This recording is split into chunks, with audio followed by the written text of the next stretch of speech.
Sir एक दिन पहले का मैं आपसे जानना चाहूंगी, हैंगिंग के एक दिन पहले जो लास्ट 24 आवर्स में क्या एग्जैक्टली होता है, अगर तुम उसको मिनट बाय मिनट लिए तो। हाँ, उसमें अगर आप लास्ट 24 आवर्स का जो होता है, जो प्रिजनर्स अपना पूजा पाठ करते हैं, वो पूजा पाठ में काफी तेजी आ जाती है, बहुत तेजी आ जाती है। आपने देखा है ये? हाँ हाँ, हर एक अगर कोई कोई हनुमान चालीसा पढ़ रहा है, कोई कुरान अपना नमाज पढ़ रहा है, कोई क्रिश्चियन है तो अपनी बाइबल लगातार पढ़े जा रहा है, तो एक चीज ये मतलब इससे इससे पता लगता है उसमें कितनी एंग्जाइटी है।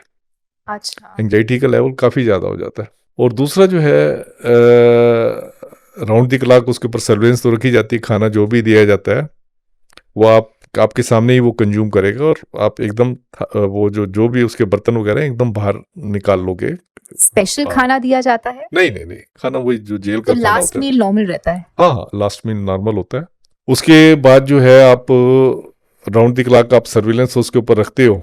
आप पूजा पाठ में आप लगे रहते हो। आप हमारा जो स्टाफ होता है वहाँ पे, वो भी उनसे बातचीत करता रहता है। अच्छा, जैसे हाँ, कि? जैसे कि बातचीत ज़्यादातर मोरल टीचिंग की जो है ना, काफ़ी बातें होती हैं। हमारा स्टाफ ही एक तरह का मोरल टीचर बन जाता है। वो तभी उनको आप इतने शांत और आप में इतना ठहराव है। मैं ये पूछने वाली थी आपसे, आपकी हाँ, प्रेजेंस बहुत ही, हाँ, ऐसे लगता ही नहीं कि मैं जेलर से बात कर रही हूँ। है ना? ये पर्सनैलिटी ऊपर वाले ने दी है। तो वो फिर जो है उनको एक काउंसलिंग करना, सब कुछ बताना, जो स्टाफ जो है ये काम करता रहता है। चाय वगैरह पीते हैं ज़्यादातर प्रिजनर, जो मैंने देखा है वो खाने वगैरह पे इतना ज़्यादा इंटरेस्ट नहीं लेते। अच्छा। शांत बिल्कुल उनका स्वभाव होता है। जो घर वाले जो हैं वो तो मिलाई 15 दिन का मैंने आपको बताया, वो पहले ही आके वो मिल लेते हैं। तो अब हम आते हैं उस दिन पे जिस दिन पे उनको एग्जीक्यूट करना है। तो सवेरे उनको चाय वगैरह पिलाते हैं, फिर उनको नहला के काले कपड़े पहना देते हैं। ये एक रिवाज है। एग्जीक्यूशन के साथ जो जुड़ी चीजें होती हैं सारी, वो उसको ब्लैक वो कहते हैं। जैसे ब्लैक वारंट इशू हुआ है ना, तो ऐसे ही उसको काले कपड़े पहना देते हैं। जिस दिन डेथ सेंटेंस कैरी आउट करनी होती है, वहाँ पे मैजिस्ट्रेट आते हैं जो एसडीएम लेवल के होते हैं। जेल सुप्रेंट तो होते ही हैं, वो तो पूरे शो के जो है एक संचालक होते हैं। उसके बाद आपके पास आपने पूरी स्ट्रेंथ, अपनी सिक्योरिटी वाले होते हैं, उनकी स्ट्रेंथ होती है ताकि कोई रेस्क्यू अटेम्प्ट वगैरह ना हो। तो सिक्योरिटी पर्सनल बिल्कुल तैनात होते हैं, बिल्कुल तैयार होते हैं।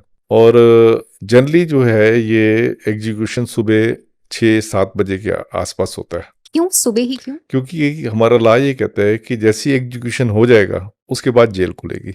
जेल खुलने का मतलब है जेल खुलेगी, उसके बाद जो दूसरे प्रिजनर हैं उनको खाना वगैरह देना, आपने चाय देनी है, या उनको जो और रोज के कामकाज होते हैं, वो एग्जीक्यूशन के बाद ही होता है। तो मैजिस्ट्रेट जाके उनसे पूछता है कि आपकी कोई प्रॉपर्टी वगैरह तो नहीं है जिसको मूवेबल या इमूवेबल जो आप किसी को देना चाहते हैं। अगर वो होता है तो उसकी वो जो है रिकॉर्ड हो जाती है। जैसे विल वगैरह, उसकी विल रिकॉर्ड करने के लिए होता है जो मैजिस्ट्रेट होता है।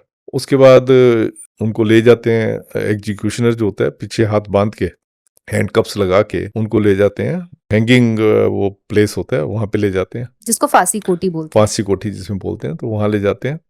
वहां पे जाके इनकी नूज वगैरह इनके गले में डाली जाती है, और नूज का भी एक प्रोसेस होता है, ताकि अगर उसमें ना गांठें होती हैं बीच में, तो गांठें इस तरीके से डली होती हैं कि जैसे आपने एकदम एक आदमी झटके से जो है नीचे ना जाए, क्योंकि झटके से अगर नीचे वो जाएगा, जैसे आपने वो, तो उसमें हो सकता है गर्दन वगैरह आपकी अलग हो जाए। उसके लिए प्रोसेस होता है कि धीरे धीरे रस्सी जो है कड़क होती जाती है। जब आप नीचे जाते हैं तो धीरे धीरे रस्सी का ग्रिप जो है आपके ऊपर बढ़ता जाता है। पहले थोड़ा वो होता है, कम होता है, फिर और ज्यादा होता है, फिर और ज्यादा है, फिर और ज्यादा हो जाता है। इस प्रोसेस को कितना टाइम लगता है?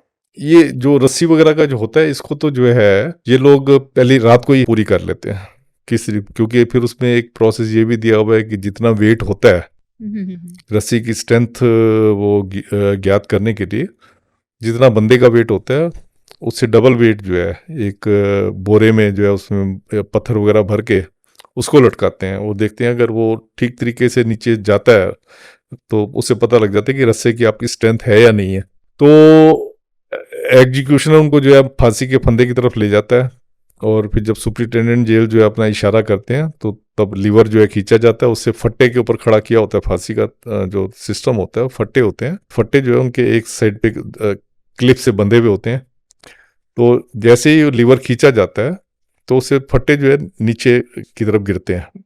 नीचे जो आपकी एक कोठरी सी बनी होती है, कोई 12-13 फीट की होती है, तो फट्टे एकदम उसके बीच में गिरते हैं। तो बॉडी फिर धीरे धीरे झटका लगते हुए नीचे चली जाती है। कानून ये कहता है कि 2 घंटे तक जो है बॉडी लटकी रहेगी, 2 घंटे बॉडी लटकी रहेगी। उसके बाद डॉक्टर आएगा और डॉक्टर उसमें डिक्लेयर करेगा कि इनकी लाइफ जो है एक्सटिंक्ट हो चुकी है। जब वो डॉक्टर डिक्लेयर कर देगा, उसके बाद जैसा आपने पहले फैसला किया होता है कि बॉडी इनको देनी है या नहीं देनी, उस पर होता है। पर उससे पहले अब एक नई रिक्वायरमेंट आ गई है कि जो बॉडी है उसका पोस्टमार्टम होगा। हर बॉडी हर बॉडी का, जिसको भी आप लटकाएंगे उसका पोस्टमार्टम होगा। और पोस्टमार्टम में वो ये देखने के लिए कि जो आपने लटकाया भी है उसको भी ड्यू प्रोसेस आप ला से लटकाया है, या कहीं आपने ऐसे जल्दबाजी में तो नहीं लटकाया। जैसा आपने फैसला किया होता है पोस्टमार्टम करके बॉडी जो आप घर वालों को दे देते हैं, ज्यादातर केसों में दे देते हैं उसमें। सर, हैंगिंग के प्रोसेस को कितना टाइम लगता है? जो फांसी जब लग रही है तो वो जो प्रोसेस होता है लटकने का, कितना टाइम होता है? मैंने 2 घंटे का बताया आपको। पर 2 घंटे तक लाइफ तो नहीं होती होगी, लाइफ तो लाइफ तो तुरंत- एकदम चली जाती है, पर जो प्रोसेस है, प्रोसेस ये कहते हैं 2 घंटे बाद डॉक्टर डिक्लेयर करेगा कि डेथ हो गई है। ऐसे कभी हुआ है कि फांसी गलत हो गई हो, मतलब हैंगिंग्स हैव गॉन रॉन्ग, कुछ गलत आउटकम आ गया हो, या फिर लाइफ रह गई हो? हाँ, क्योंकि वो एक केस में मैंने रंगा बिल्ला के केस में मैंने बताया हुआ है कि रंगा के केस में क्योंकि बड़ा थिन स्टेचर का था वो, तो उसकी बॉडी अभी उसमें अभी जान थी उसकी बॉडी में, तो उसको फिर मैंने उसमें लिखा हुआ है कि उसकी टांग खींच के जो है उसकी जान को निकाला गया। तो जनरली क्या है, 2 घंटे में जान निकल जाती है। और जान तो एकदम तभी निकल जाती है जैसे आपकी नूज जो है एकदम टाइट हो जाती है। मैंने आपको बताया नूज धीरे धीरे टाइट होती है, तो जैसे ही वो टाइट होती है तो जान आपकी तभी निकल जाती है। तो फिर आपने बॉडी उनके घर वालों को पोस्टमार्टम करवाया, बॉडी देनी है तो आप दे देते हैं। अगर कोई बॉडी लेने वाला नहीं है तो मोर्चरी में पड़ी रहती है और उसको पुलिस भी आगे फिर उसका डिस्पोजल करती है। जो डेथ राइट्स होते हैं जिनको फांसी लग चुकी है, क्या वो पूरे तौर तरीके से होते हैं या फिर ऐसे ही डिस्पोज किया जाता है बॉडी को? नहीं, बॉडी को तो जैसे अगर जेल वाले कर रहे हैं या सरकार कर रही है तो उसमें पूरे प्रोसेस होती है। जैसे 2 बॉडीज को हमने यहीं पे जेल पे दफनाया था, तो उसमें एक मौलवी जी को लेके आए थे।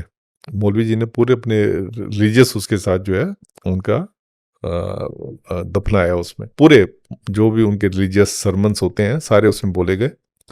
ऐसी सतवंत सिंह, केहर सिंह को जब इनको यहाँ जलाया गया था, इंदिरा गांधी के assassination। इंदिरा गांधी के हत्यारों को, तो उसमें भी बॉडी को आप लेके गए हरिद्वार में जाके उनकी हड्डियां वगैरह जो है उनको किया गया। और जब उनको क्रीमेट भी किया गया था तो पूरे जो सिख रिचुअल्स होते हैं उसको अडॉप्ट किया, क्योंकि ये चीज़ें बड़ी सेंसिटिव होती हैं, तो इसलिए वो इनको पूरा सेंसिटिविटी को ध्यान रखते हुए वो काम किया जाता है।